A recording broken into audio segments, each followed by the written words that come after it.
असं काय म्हणतात, सोन्यारूपी आम्हाला काय मूर्ती मातीसारखं आहे. त्यांनी त्याच्यावरती माती टाकली.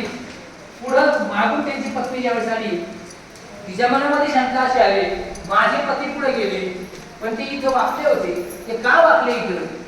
म्हणून तिने ती माती बाजूला करून पाहिलं, तिला ते सोन्याचं कडं दिसलं. तिच्याही लक्षात आलं की कदाचित त्यांना असं वाटलं असावं की माझ्या पत्नीच्या मनामध्ये वैराग्य आहे का नाही, किंवा मुलीच्या मनामध्ये वैराग्य आहे का नाही हे आपल्याला माहित नाही. म्हणून त्यांनी माती टाकली. तिने सुद्धा एक कोंजळ माती घेतली आणि त्या सोन्याच्या कडावरती टाकली. पाठीमागून त्यांची मुलगी येत होती 5 वर्षाची, आणि तिने पाहिलं की आई वडील मध्ये दोन इथं थांबले, इथं वाकले, त्यांच्या हाताचे ठसे इथं, पायाचे ठसे दिसतात, त्यांनी काय इथं केलं असेल. म्हणून तिने सुद्धा ती माती बाजूला केली आणि तिच्या लक्षात आलं की इथं सुद्धा सोन्याचं कडं आहे. तिच्या डोळ्यातून पाणी आलं. तिला असं वाटलं की माझ्या आई वडिलांनी हा विचार केला, आमच्या मनामध्ये वैराग्य आहे पण आमचं बाळ अजून बारीक आहे, त्याच्या मनामध्ये वैराग्य आहे का काय हे माहित नाही. म्हणून यांनी याच्यावरती माती टाकली.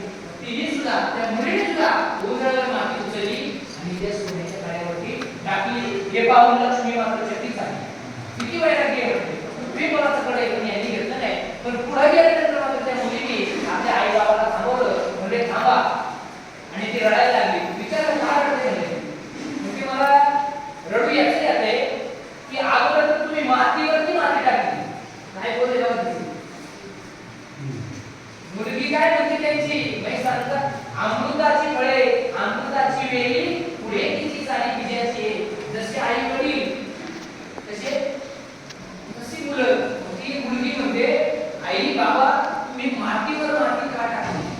हे सोनं तिच्या दृष्टीने सुद्धा माती असं म्हणजे तुम्ही या मातीवरती ही माती का टाकली? म्हणून मला तुमचं असं वाटते की मला असं वाटत होतं की मी फार विद्वान आणि फार वैज्ञानिक आई वडिलांच्या पोटी जन्म घेतलाय, पण अजून ज्यांना सोन्याची माती वाटत नाही अशा आई वडिलांच्या पोटी मी जन्म घेतलाय, याचं मला दुःख झालंय.